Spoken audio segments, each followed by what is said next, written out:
Hello दोस्तों, स्वागत है आपका साइंस और टेक्नोलॉजी की इस दुनिया में। इस वीडियो में हम आपको बताने जा रहे हैं कि हमारी डेली लाइफ में इस्तेमाल होने वाले कुछ बेहद जरूरी चीजों को आखिर फैक्ट्री में किस तरह से तैयार किया जाता है। तो चलिए बिना किसी देरी के वीडियो को शुरू करते हैं। Water bottle making.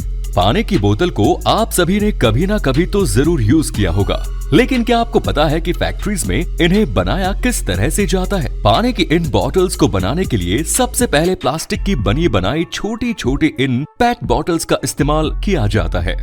इन पेट बॉटल्स को पहले ही फैक्ट्री में बना लिया गया होता है। इन पेट बॉटल्स के ऊपर ढक्कन लगाने वाला हिस्सा पहले से ही मौजूद होता है और ये एक टेस्ट ट्यूब की तरह दिखती है। इन सभी पेट बॉटल्स को एक एक करके इस कन्वेयर के ऊपर डाल दिया जाता है। यहाँ से ये पेट बॉटल्स प्रोसेस होने के लिए आगे जाती है।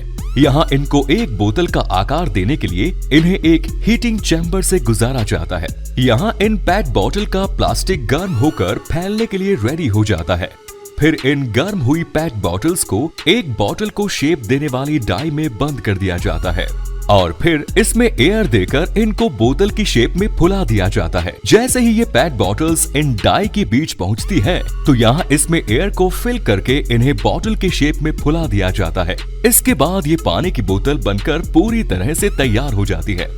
फिर इन पानी की बोतल्स के ऊपर कंपनी का लेबल लगा दिया जाता है। लेबल लगाने के बाद इन बोतल को एक एक करके पानी से फिल कर दिया जाता है और पानी भरने के बाद इन बॉटल्स के ऊपर ढक्कन भी लगा दिया जाता है और फिर इन बॉटल का एक सेट बनाकर इन्हें एक प्लास्टिक फिल्म में रैप कर दिया जाता है, जिसके बाद ये बोतल मार्केट में जाने के लिए पूरी तरह से रेडी हो जाती है।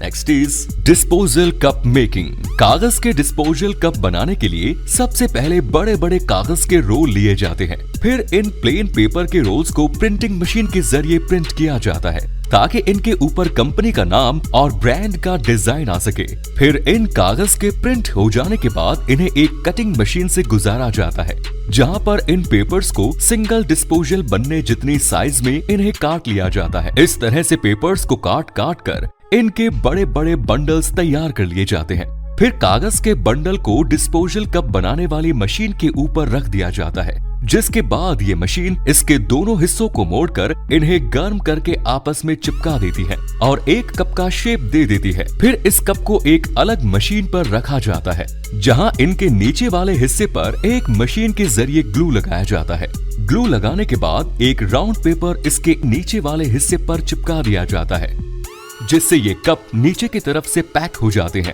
फिर इन कप को एक रोटेटिंग मशीन तक पहुंचा दिया जाता है, जहां इन कप को रोटेट करते हुए इनके ऊपर के किनार को मोड़ दिया जाता है, जिसके बाद ये कप पूरी तरह से बनकर तैयार हो जाता है। फिर इन डिस्पोजल को एक एक करके एक सक्शन पाइप से खींचकर एक जगह कलेक्ट कर लिया जाता है। फिर इन्हें एक पॉलीथीन में पैक करके मार्केट के लिए भेज दिया जाता है। Next is plastic moulding machine. Plastic moulding machine का इस्तेमाल प्लास्टिक के आइटम्स बनाने के लिए किया जाता है।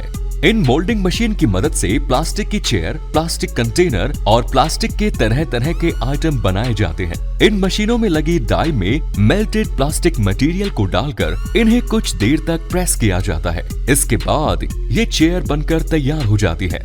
इन मशीन में प्लास्टिक मटेरियल को तैयार करने के लिए इसके रॉ मटेरियल प्लास्टिक बीन्स इसमें डाले जाते हैं। जिस भी कलर का प्रोडक्ट आपको तैयार करना होता है, उस कलर के प्लास्टिक बीन्स इसमें डालने होते हैं। फिर ये मशीन इस प्लास्टिक बीन्स को मेल्ट करते हुए एक बैलून की फॉर्म में एक नोजल से निकलती है, जिसके बाद इस बैलून को दोनों तरफ लगी डाई के बीच प्रेस कर दिया जाता है। कुछ देर इसी तरह होल्ड करने के बाद जैसे ही प्लास्टिक थोड़ा हार्ड हो जाता है तो फिर इस प्रोडक्ट को बाहर निकाल लिया जाता है। इस तरह से प्लास्टिक मोल्डिंग की मदद से प्लास्टिक के कई सारे प्रोडक्ट्स बनाए जाते हैं। Mosquito racket making. Mosquito racket बनाने के लिए सबसे पहले इसके ऊपर वाला पार्ट तैयार किया जाता है, जिसमें नेट लगा होता है। इस नेट को छोटे छोटे वायर से सोल्डर किया जाता है। फिर इस नेट को एक प्लास्टिक के फ्रेम में टेम्पररी शोल्डर कर दिया जाता है और फिर इसके ऊपर दूसरी तरफ वाले फ्रेम को लगाकर एक हीटिंग प्रेस के नीचे रखा जाता है। जिससे ये हीटिंग प्रेस इन दोनों फ्रेम के बीच में इस वायर के नेट को अच्छी तरह से फिक्स कर देती है। इसके बाद इसके हैंडल को तैयार किया जाता है। इसमें सबसे पहले एक सर्किट बोर्ड को लगाया जाता है और इसमें एक चार्जिंग प्लग भी लगाया जाता है और फिर लास्ट में इसमें एक बैटरी भी लगा दी जाती है। इन सभी चीजों को आपस में सोल्डर करने के बाद इसके ऊपर वाले नेट वाले हिस्से को उसके हैंडल से कनेक्ट किया जाता है, जिसके लिए सबसे पहले इसमें इस नेट के वायर्स को इसकी बैटरी से कनेक्ट किया जाता है और इसके बाद फाइनली इस पूरे फ्रेम को छोटे छोटे स्क्रू की मदद से टाइट कर दिया जाता है। इसके बाद ये मॉस्किटो रैकेट मच्छरों का सफाया करने के लिए तैयार है। Next is dish antenna making. Dish antenna बनाने के लिए सबसे पहले स्टील की एक पतली शीट को लिया जाता है। इस स्टील शीट को एक प्रेसिंग मशीन के नीचे डाला जाता है। इस प्रेसिंग मशीन में डालने के बाद ये मशीन इस स्टील शीट को डिश टीवी एंटीना की शेप में प्रेस कर देती है, जिसके बाद इस पूरी शीट को एक दूसरी प्रेसिंग मशीन में डाला जाता है, जहां इसके एक्स्ट्रा स्टील के पार्ट को काटकर ये मशीन हटा देती है, जिसके बाद ये सिर्फ स्टील की राउंड शीट रह जाती है। फिर एक पंचिंग मशीन की मदद से इस शीट के बीच में 4 छेद किए जाते हैं। फिर इन स्टील शीट को पाउडर कोटिंग की मदद से पेंट किया जाता है। फिर इसके बाद एक एक करके इन प्लेट्स के ऊपर कंपनी के ब्रांड का नाम प्रिंट किया जाता है। कंपनी का नाम प्रिंट होने के बाद इसके एंटीना फ्रेम को भी इससे कनेक्ट कर दिया जाता है, जिसके बाद ये डिश टीवी एंटीना बनकर पूरी तरह से तैयार हो जाता है।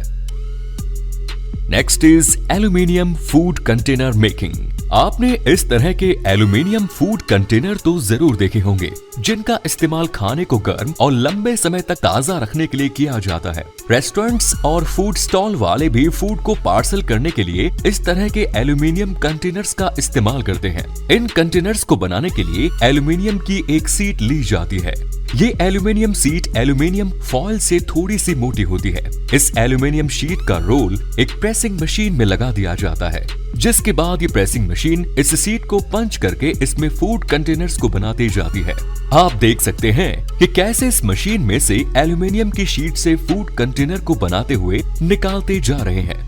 फिर इन फूड कंटेनर्स को एक कन्वेयर की मदद से आगे इकट्ठा कर लिया जाता है और फिर इन कंटेनर्स के सेट बनाकर इन्हें पैक कर दिया जाता है। और इसी तरह लिक्विड फूड को पैक करने के लिए इस तरह के एल्यूमिनियम पाउच का इस्तेमाल किया जाता है। इस तरह के फूड पाउच बनाने के लिए भी इसी एल्यूमिनियम शीट का इस्तेमाल किया जाता है। इस शीट को भी एक मशीन में लगाकर इसके दोनों मुंह को सील करके इन्हें आपस में जोड़ दिया जाता है और फिर आगे एक कटिंग मशीन की मदद से इनको छोटे छोटे पीस में काट लिए जाते हैं।